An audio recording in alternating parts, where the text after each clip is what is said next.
பல போராட்டங்களையும் பல வடிவங்களையும் முன்னெடுத்து கொண்டிருக்கக்கூடிய இந்த ஜல்லிக்கட்டு போராட்டக்காரர்களுடைய கோரிக்கை என்பது ஜல்லிக்கட்டையும் கடந்து பல விதங்களில் இருக்கிறது. விவசாயிகளை காப்பாற்ற வேண்டும், விவசாயிகளுக்கு நிவாரணம் வழங்க வேண்டும், மானியம் வழங்க வேண்டும் உள்ளிட்ட கோரிக்கைகளை முன்வைக்கின்றனர். கல்வி மாநில உரிமை பட்டியலில் மீண்டும் இருக்க வேண்டும், சுயநிர்ணய உரிமை வேண்டும் அப்படிங்கிற ஒரு விஷயம் கூட கேட்டுக்கொண்டே இருக்கிறாங்க. சேலத்திலிருந்து நம்முடைய செய்தியாளர் ரியாஸ் இணைஞ்சிருக்கிறார். ரியாஸ், சேலம் பகுதி போராட்டக்காரர்கள் குறிப்பாக இந்த ஜல்லிக்கட்டிற்கு தடை விதித்ததை எதிர்த்து போராடி கொண்டிருப்பவர்களுடைய மனநிலையில் பீட்டாவிற்கு தடை விதிக்க வேண்டும் என்று ஏன் பீட்டாவின் மீதான இவ்வளவு கோபம்? பதிவு செய்யுங்கள். கூடவே அவர்களுடைய மற்ற கோரிக்கைகள், இந்த ஜல்லிக்கட்டையும் கடந்து அவர்களுடைய கோரிக்கைகள் என்னவாக இருக்கு, பதிவு செய்யலாம். நிச்சயமா தேவேந்திரன், குறிப்பாக இந்த ஆண்டு சேலம் மாவட்டம் பொறுத்த வரைக்கும் பார்த்தீங்கன்னா தடையை மீறி ஜல்லிக்கட்டு போராட்டங்கள் நடத்தினாலும் ஆனால் அரசினுடைய அனுமதியோடு ஜல்லிக்கட்டு போராட்டம் நடத்த வேண்டும் என்பதுதான் இவர்களுடைய முக்கியமான கோரிக்கை. குறிப்பாக அவர்களுடைய இந்த போராட்டங்களில் அவங்களுடைய முக்கியமான இன்னொரு கோஷம் என்னன்னாக்கா பீட்டாவை தடை செய்ய வேண்டும், பீட்டா நாட்டை விட்டு வெளியேற வேண்டும் என்பதுதான் ஒரு முக்கியமான ஒரு கோஷமாக இருந்துவிட்டு தற்போது இந்த இரவு நேரத்திலையும் தற்போது ஏராளமானோர் குவிஞ்சிருக்காங்க. சற்று நேரத்துக்கு முன்பாக கூட இவர்கள் எல்லாமே வந்து பீட்டாவை எதிர்த்து கோஷங்களை எழுப்பி வந்தாங்க. தற்போது நீங்க சொல்லலாம் சார், நீங்க சொல்லுங்க, அந்த பீட்டாவின் மீது ஏன் உங்களுக்கு எவ்வளவு கோபம்? பீட்டாவை பத்தியான விஷயங்களை பிடிக்கலைங்க, அவ்வளவுதான், வேற எதுவும் சொல்ல முடியல. பிடிக்கல, ஜல்லிக்கட்டுக்கு அவங்க தடை வச்சுக்கிறாங்க, அதனால எங்களுக்கு பிடிக்கல. சார் நீங்க சொல்லுங்க, இந்த பீட்டா அமைப்பை ஏன் தடை விதிக்கணும், ஏன் நாட்டை விட்டு போகணுங்கிறத உங்களுடைய கோரிக்கையை பத்தி சொல்லுங்க. பீட்டாங்கிறது யாருங்க? பீட்டாங்கிறது ஒரு அமெரிக்காவில் தொடங்க நிறுவனம். அந்த நிறுவனம் வந்து அந்த ஊரில் இருக்கிற நாய்ங்க, பூனைங்க இதெல்லாம் கொண்டு 1 லட்சம் 2 லட்சம் 3 லட்சம்னு ஏதோ வாட்ஸ்அப்பில் வருது விவரம். அந்த நாய்ங்களெல்லாம் கொண்டுட்டு இருக்கிற நாய்ங்க அதுங்க. அந்த நாய்ங்க வந்து தமிழ்நாட்டில் தடை பண்ணுறது. அந்த நாய்ங்க யார்? தமிழ்நாட்டில் நம்ம மாட்டோட ஜல்லிக்கட்டு மாட்டோட நமக்கு இருக்கிற தொடர்பு என்ன? ஒரு அம்மா பிள்ளைங்க தொடர்புங்க. ஜல்லிக்கட்டுக்கு நமக்கு இருக்கிற தொடர்பு, ஜல்லிக்கட்டுங்கிறது வந்து ஒரு விளையாட்டு மட்டும் இல்லை, அதுக்கு நமக்கு தொடர்பெல்லாம் எவ்வளவோ விஷயங்கள் இருக்குது. இதெல்லாம் அவங்களுக்கு தெரியாது. அவங்களுக்கு தெரிஞ்சதெல்லாம் என்ன, ஏதோ மாட்டை துன்புறுத்துறாங்க, மாட்டை வந்து கொடுமைப்படுத்துறாங்க, மாட்டை இது பண்ணுறாங்க பாரு. ஆனால் அவங்க கொண்டு குவிக்கிறாங்க.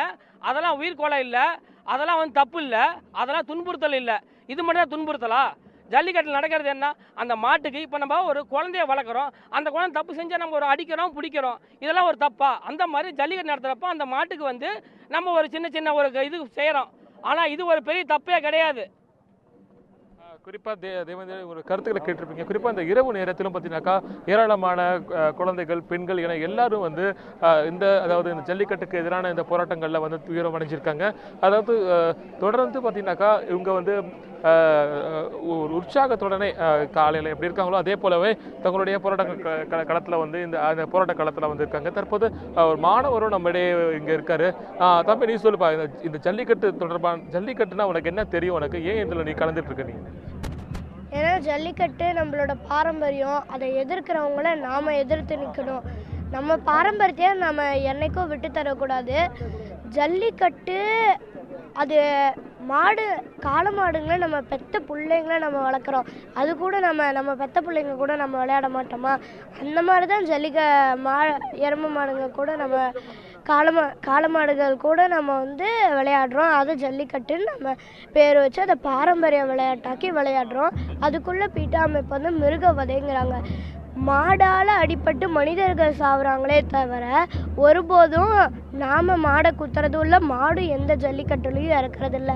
இப்போ ஸ்பெயின், மெக்சிகோல எல்லாம் புல் ஃபைட்டு நடக்கும். அதில் அந்த புல் வந்து தோத்துருச்சுன்னா அதை அப்பயே கில் பண்ணிடுவாங்க. ஆனால் நம்ம நாட்டில் அப்படி பண்ணுறோமா? நம்ம மாடு தோத்தாலும் ஜெயித்தாலும் நம்ம அதை தெய்வமாக தான் பார்க்குறோம் என்றைக்குமே.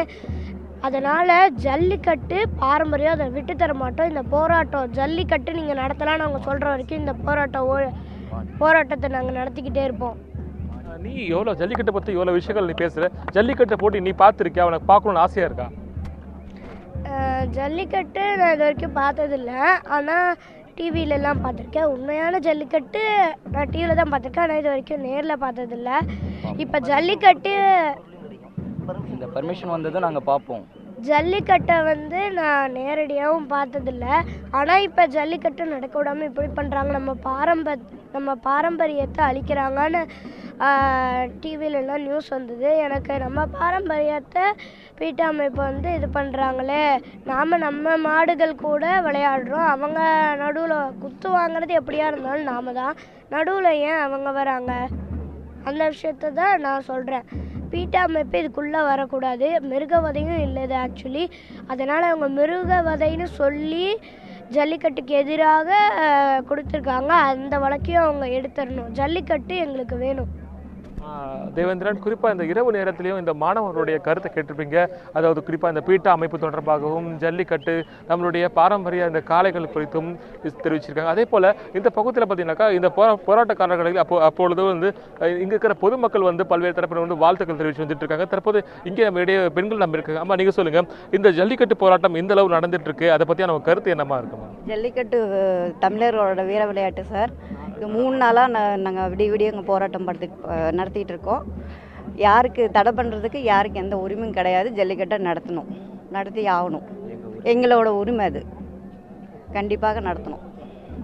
குறிப்பாக இந்த இரவு நேரத்திலையும் இந்த பெண்களும் இந்த குழந்தைகளும் ரொம்ப இந்த ஆர்வத்தோட இந்த போராட்டங்களில் வந்து ஈடுபட்டு காட்சிகளை நம்மளால் பார்க்க முடியுது.